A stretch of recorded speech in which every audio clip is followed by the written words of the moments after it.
நிறைவுற்று மறைபற்ற மிகுந்த நல் குடும்பங்களாய் ஜெபம் செய்து செழித்திடும் சீர்மிகு குடும்பங்களாய் ஜெபம் செய்து செழித்திடும் சீர்மிகு குடும்பங்களாய் எங்கள் குடும்பங்கள் வாழ்ந்திட வளர்ந்திட அருள் செய்யும் திரு குடும்பம். எங்கள் குடும்பங்கள் வாழ்ந்திட வளர்ந்திட அருள் செய்யும் திரு குடும்பம். தெய்வீகம் கமழ்ந்திடும் திரு குடும்பம் எங்கள் பாதுகாவலானது.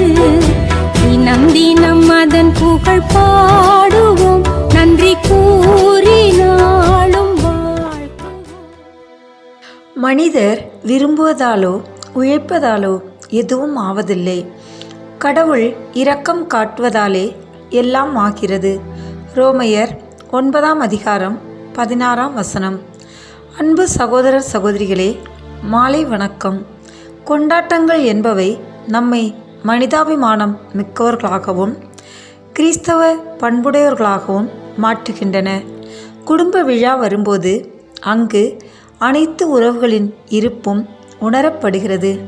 அதில் கலந்து கொள்ள முடியாத மற்றும் வெகு தூரத்தில் வாழ்கின்ற உறவினர்களின் இருப்பும் உணரப்படுகிறது.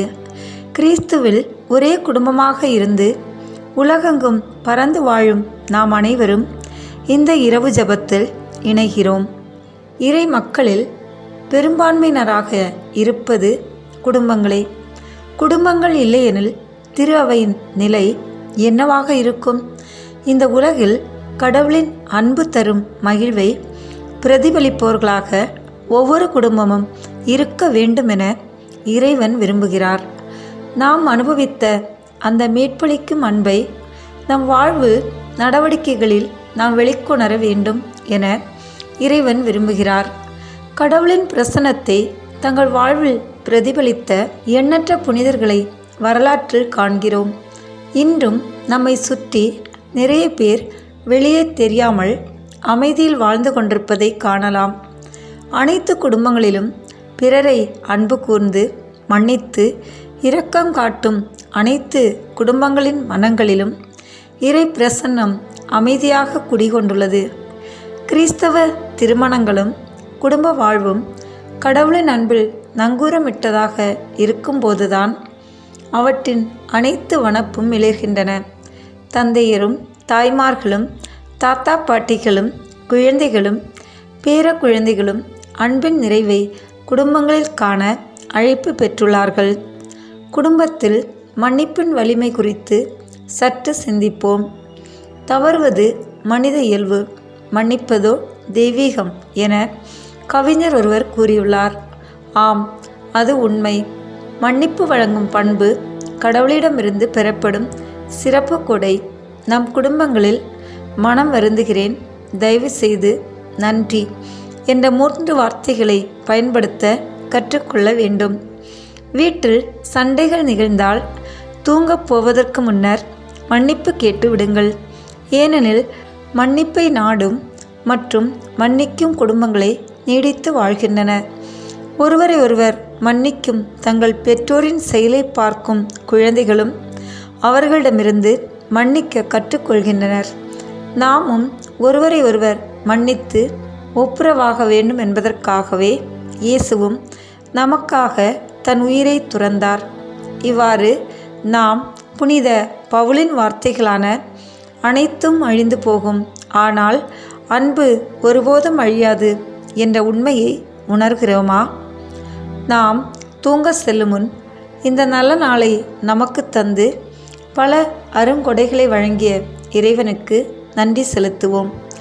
இன்று நாம் செய்ய தவறிய நம் கடமைகளை இறைவனிடம் சொல்லி மன்னிப்பு வேண்டுவோம். மேலும் நாம் ஏதாவது நன்மை செய்திருந்தால் அவற்றை நம் அன்பின் காணிக்கையாக இறைவனுக்கு ஒப்பு கொடுப்போம்.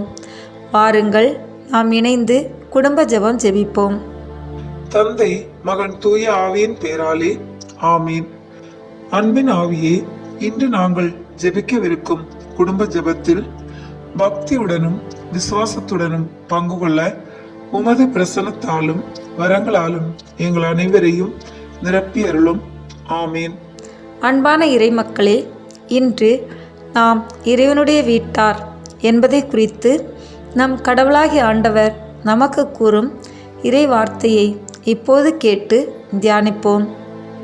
திருத்தூதர் பவுல் எபேசியருக்கு எழுதிய திருமுகத்திலிருந்து வாசகம். அதிகாரம் 2, இறை வார்த்தைகள் 11 முதல் 22 முடிய. எனவே பிறப்பால் பிற இனத்தாராய் இருக்க நீங்கள் உங்கள் முன்னைய நிலையை நினைவில் கொள்ளுங்கள். உடலில் கையால் விருத்த சேதனம் செய்து கொண்டவர்கள் உங்களை விருத்த சேதனம் செய்யாதவர் என கூறி இகழ்ந்தார்கள். அக்காலத்தில் நீங்கள் கிறிஸ்துவை ஏற்றுக்கொள்ளாதவர்களாயும் இஸ்ரேலின் சமுதாயத்துக்கு புறம்பானவர்களாகவும் வாக்குறுதியை கொண்டிருந்த உடன்படிக்கைக்கு அந்நியர்களாகவும் எதிர்நோக்கு இல்லாதவர்களாகவும் கடவுள் நம்பிக்கையற்றவர்களாகவும் இவ்வுலகில் இருந்தீர்கள். ஒரு காலத்தில் தொலையில் இருந்த நீங்கள் இப்பொழுது இயேசு கிறிஸ்துவோடு இணைந்து அவரது இரத்தத்தின் மூலம் அருகில் கொண்டு வரப்பட்டிருக்கிறீர்கள். ஏனெனில் அவரே நமக்கு அமைதி அருள்பவர்.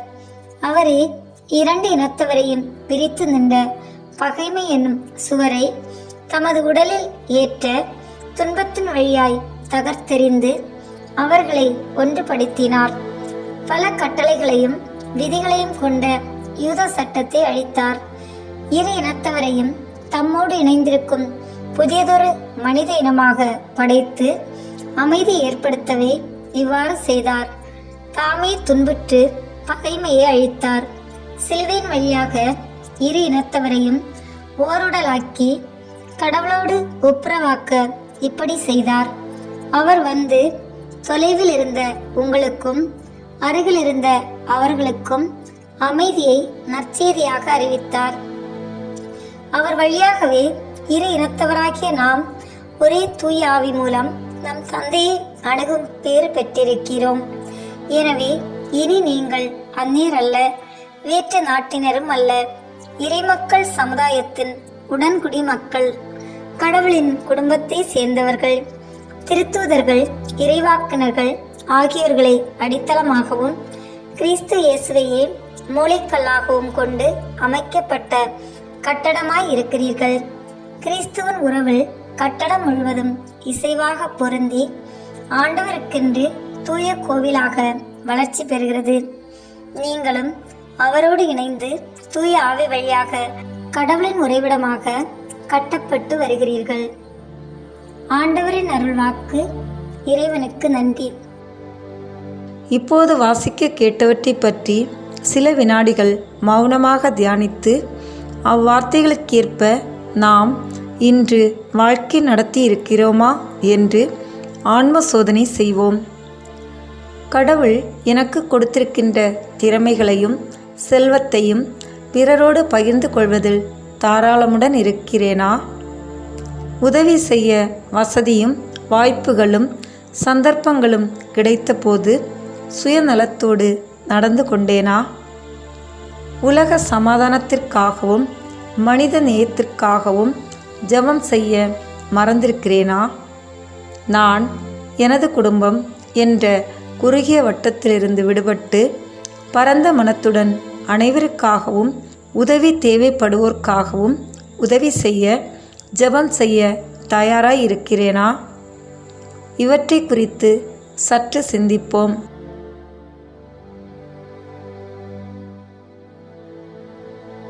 ஆன்ம சோதனை செய்த நாம் நமது குற்றங்களுக்காக மனங்கசிந்து மன்னிப்பு கேட்போம். என் இறைவா, நன்மை நிறைந்தவர் நீர், அனைத்திற்கும் மேலாக அன்புக்கு உரியவரும் நீரே. என் பாவங்களால் உம்மை மனநோக செய்துவிட்டேன். ஆகவே நான் குற்றங்கள் பல செய்தேன் எனவும் நன்மைகள் பல செய்ய தவறினேன் எனவும் மனநொந்து வருந்துகிறேன். உமது அருள் துணையால் நான் மனம் திரும்பி இனிமேல் பாவம் செய்வதில்லை என்றும் பாவத்துக்கு ஏதுவான சூழ்நிலைகளை விட்டு விலகுவேன் என்றும் உறுதி கொண்டிருக்கிறேன்.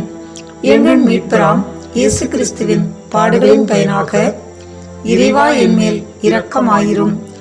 உண்மையாய் மனம் திரும்புகிறவர்களுக்கு மன்னிப்பளிக்கும் அன்பின் ஆண்டவரே, என் பாவங்களை உணர்ந்து உண்மையாய் மனம் திரும்பி உமது அன்புக்கு கட்டுப்பட்டு வாழ கிருபை தாரும். ஆமேன். எல்லாமல்ல இறைவன் நம் மீது இரக்கம் வைத்து நம்முடைய பாவங்களை மன்னித்து நம்மை நித்திய வாழ்வுக்கு அழைத்து செல்வாராக. ஆமீன். இப்போது நாம் குடும்பங்களை ஆண்டவர் திருமுன் அர்ப்பணித்து நன்றி கூறுவோம். கருணையும் அன்பின் செல்வந்தரும் படைப்பின் ஆண்டவருமான இறைவா, நீர் எனக்கு தந்துள்ள அனைத்து ஆசீர்வாதங்களையும் நன்மைகளையும் நினைத்து நான் உமக்கு நன்றி கூறுகிறேன். படைப்பு அனைத்தோடும் சேர்ந்து நான் உம்மை துதித்து ஆராதிக்கின்றேன். என் இயேசுவே, இன்று நான் காண்பதையும் கேட்பதையும் சிந்திப்பதையும் செயல்படுவதையும் எதிர்கொள்வதையும் அதற்கேதுவான அனைத்தையும் என் இதயத்தை பாதிப்பவைகளையும் உலகமெங்கும் ஒப்பு கொடுக்கப்படும் திருப்பலியோடு இணைத்து பரிசுத்த அன்னையின் மாசற்ற திருஇருதயத்தின் வழியாக உமக்கு நான் காணிக்கை ஆக்குகிறேன். என் தாய் தந்தையினுடையவும் முன்னோர்களுடையவும் அனைத்துலக மக்களின் பாவ பரிகாரத்திற்காகவும் கொடும்பாவிகளின் மனமாற்றத்திற்காகவும் உத்தரிக்கின்ற ஸ்தல ஆன்மாக்களின் மீட்பிற்காகவும் இந்த அர்ப்பணத்தை நீர் ஏற்றருளும். உலக சமாதானத்திற்கும் மறைவிருப்பு பணியின் வெற்றிக்கும் இந்தியா மற்றும் அனைத்து நாடுகளுடையவும் குறிப்பாக கடவுளை ஏற்றுக்கொள்ளாதவர்களுடையவும் மனமாற்றத்திற்காக இந்த அர்ப்பணத்தை நீர் ஏற்றருளும். ஏழைகளும் அனாதைகளும் கைவிடப்பட்டோர்களும் நோயாளிகளும் வாழும் அனைவரும் உமது திருவுளத்திற்கு ஏற்புடையவர்களாய் தங்கள் வாழ்க்கை துயரங்களையும் வேதனைகளையும் ஏற்றுக்கொள்ளும் சக்தியை பெற்றுக்கொள்ள நீர் இந்த அர்ப்பணத்தை ஏற்றருளும். அனைத்து மக்கள் சமூகமும் திருவார்த்தையால் வழிநடத்தப்படவும் இயேசுவை ஏக இரட்சகராக ஏற்று அறிக்கை செய்திடவும் நீர் இந்த அர்ப்பணத்தை ஏற்றருளும். நீர் எனக்கு தந்தவைகளும் தந்து கொண்டிருப்பவைகளும் தர இருப்பவைகளுமான அனைத்து ஆசீர்வாதங்களுக்கும் நன்றியறிதலாக நீர் இந்த அர்ப்பணத்தை ஏற்றருளும். என் இயேசுவே, உம்மீது நம்பிக்கை கொண்ட எவருமே ஏமாந்ததில்லை. பாவியான என் மீது இரக்கமாயிரும். என் பலவீனங்களை மன்னித்து நீர் என்னை ஆசீர்வதித்தருளும். என் வாழ்வை உமக்கு காணிக்கையாக்குகிறேன். எஞ்சியிருக்கும் என் வாழ்வின் ஒவ்வொரு நிமிடமும் நீர் விரும்புவது போல கழித்திட உமது திவ்ய ஆசீர்வாதங்களை தாராளமாக என் மீது பொழிந்தருளும். என் பெற்றோரையும் சகோதர சகோதரிகளையும் உற்றார் உறவினர்களையும் உடன் பணியாளர்களையும் என்னை வெறுப்பவர்களையும் நான் உம்மிடம் பரிந்துரைப்பவர்களையும் நீர் ஆசீர்வதித்தருளும். அன்பு இதயமும் பரிசுத்தமான மனசாட்சியும் எனக்கு தந்தருளும். பிறருக்கு வேதனையோ வருத்தமோ பெயரை கெடுக்கும் யாதொன்றும் என்னிலிருந்து ஏற்படாதவாறு என் பேச்சுக்களில் கவனத்தோடும் என் செயல்பாடுகளில் விவேகத்தோடும் செயலாற்ற எனக்கு உதவியருளும். ஆன்ம பலத்தால் கோபத்தை அன்பாக பகிர்ந்திடவும் அன்பால் பழிவாங்கும் சிந்தனைகளை வெற்றி கொள்ளவும் பல்வேறு இன்னல்களுக்கு உள்ளாக்கப்பட்ட நிலையிலும் சமாதானத்தை இழந்து விடாமல் உம்மையே அடைக்கலமாக்கி நான் வாழ எனக்கு உதவியருளும். என் இயேசுவே, உம்மை அன்பு செய்யவும் உம்மீதுள்ள அன்பின் பொருட்டு நீர் விரும்பும் எதையும் சந்தோஷமாக ஏற்றுக்கொள்ளவும் எனக்கு ஆற்றல் தாரும். உமது அன்பிலிருந்து என்னை வேறுபடுத்துகின்ற எல்லாவிதமான ஊனுடல் பலவீனங்களையும் விசுவாசத்திற்கும் பரிசுத்தத்திற்கும் எதிராக வருகின்ற சோதனைகளையும் மேற்கொள்ள வேண்டிய ஆன்மீக சக்தியை நீர் தந்தருளும். எனது அனைத்து செயல்களிலும் உமது அருளும் ஆசீரும் பொழிந்தருளும். அனைத்தையும் நன்றாக துவங்கவும் நன்றாக முடிக்கவும் எனக்கு ஆற்றல் தந்தருளும். மரணம் என்னை நெருங்குகையில் அந்த பலவீனமான நேரத்தில் வலுவான சோதனைகள் என்னை வேதனைப்படுத்தும் போது என் இயேசுவே, நீர் வந்து எனக்கு உதவிடவும் என் ஆன்மாவை ஏற்றுக்கொள்ளவும் வேண்டுகிறேன். ஆமீன். எல்லாமல்ல சர்வீஸ்ரா, உமது திருமகன் இயேசு கிறிஸ்து மரியம்மாளுக்கும் சூசையப்பருக்கும் பணிந்திருந்து குடும்ப வாழ்வை சொல்லறிய புண்ணியங்களால் அர்ச்சிக்க வேண்டுமென்று திருவுளமானீர். அவருடைய பேரால் இங்கு கூடியிருக்கும் இக்குடும்பத்தை கண்ணோக்கி பாரும். அத்திருக்குடும்பத்தின் முன்மாதிரிகையை இக்குடும்பமும் கண்டு பாவித்து இறுதியில் திரியேக சர்வீஸ்வரனாய் வாழும் உமது நித்திய குடும்பத்திற்கு வந்து சேர அருள் புரியும். உம்மோடு பரிசுத்த ஆவியின் ஐக்கியத்தில் சர்வீஸ்வரனாய் என்றென்றும் வாழ்ந்து ஆட்சி செய்கின்ற எங்கள் ஆண்டவரும் உம்முடைய சுதனமாகிய அதே இயேசு கிறிஸ்துவின் வழியாக உம்மை மன்றாடுகிறோம். ஆமீன். இந்த இரவு நேரத்தில் நம்மை இறைவனிடம் ஒப்புக்கொடுப்போம். எல்லாமல்ல இறைவா, என் களைப்பை நீக்கி எனக்கு சக்தி அளிக்க இந்த இரவை தந்ததற்காக உமக்கு நன்றி கூறுகின்றேன். இன்றைய நாள் முழுவதும் நான் பெற்றுக்கொண்ட அனைத்து நன்மைகளுக்காகவும் உம்மை போற்றுகின்றேன். என் பாவங்களை உம்முடைய அளவில்லாத மகிமைக்கும் நன்மைத்தனத்திற்கும் விரோதமாய் இருப்பதால் இவைகளை மனநொந்து வெறுக்கின்றேன். என் பாவங்களை எல்லாம் மன்னிக்கும்படி உம்மை பணிந்து வேண்டுகின்றேன். இந்த இரவில் என்னை திடீர் மரணத்திலிருந்தும் தீய கனவுகள் மற்றும் அனைத்து சோதனைகளிலிருந்தும் விடுவித்தருளும். மூவர் இறைவா, என்னை முற்றிலும் உமக்களிக்கின்றேன். குறிப்பாக என் மரண நேரத்தை உமக்கு ஒப்புக்கொடுக்கின்றேன். இப்போதும் எப்போதும் உன் அருள் பிரசன்னத்தால் என்னை நிரப்பியருளும். என் இறுதி நேரத்தில் உம்மை சந்திக்க மிக்க ஆவலுடன் எதிர்பார்த்திருந்து என் உயிர் பிரியவும் உம் நித்திய பேரின்ப பாக்கியத்தில் என்னை ஏற்றுக்கொள்ளவும் கருணை புரிந்தருளும். என் ஆத்மத்தையும் சரீரத்தையும் இன்றிரவு உம் அன்பின் கரங்களில் ஒப்பு கொடுக்கின்றேன். எனக்கு நல்ல தூக்கத்தை தந்து என்னை ஆசீர்வதித்தருளும். என் நல்ல காவல் தூதரே, என் பக்கபலமாக இருந்து என்னை பாதுகாத்தருளும். ஆமீன். நம் திருத்தந்தையின் கருத்துக்களுக்காகவும் நம் குடும்ப கருத்துக்களுக்காகவும் நம் நாட்டு வளர்ச்சிக்காகவும் ஒப்பு கொடுத்து விண்ணுலகில் இருக்கிற எங்கள் தந்தையே, உமது பெயர் தூயதென போற்ற பெறுக. உமது ஆட்சி வருக. உமது திருவுளம் விண்ணுலகில் நிறைவேறது போல மண்ணுலகிலும் நிறைவேறுக. எங்கள் அன்றாட உணவை இன்று எங்களுக்கு தாரும். எங்களுக்கு எதிராக குற்றம் செய்வோரை நாங்கள் மன்னிப்பது போல எங்கள் குற்றங்களை மன்னியும். எங்களை சோதனைக்கு உட்படுத்தாதேயும், தீமையிலிருந்து எங்களை விடுவித்தருளும். ஆமேன். அன்னையின் பரிந்துரையை வேண்டி அருள் நிறைந்த மரியே வாழ்க. ஆண்டவர் உம்முடனே, பெண்களுள் ஆசி பெற்றவர் நீரே.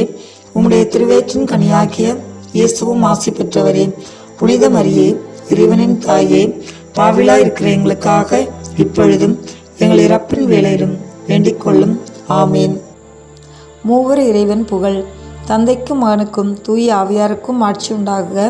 தொடக்கத்தில் இருந்தது போல இப்பொழுதும் எப்பொழுதும் என்றென்றும் இருப்பதாக. ஆமேன். தூபம் போலும் ஜெபம் உந்தன் பாதம் சேர வேண்டும். நேச தந்தாய் உந்தன் அருள் எம்மை தேற்ற வேண்டும். இந்த வீடியோ உங்களுக்கு பிடிச்சிருக்குன்னா லைக், ஷேர், கமெண்ட் பண்ணுங்க. மறக்காம சப்ஸ்கிரைப் பட்டன் பிரஸ் பண்ணுங்க. தேங்க்யூ.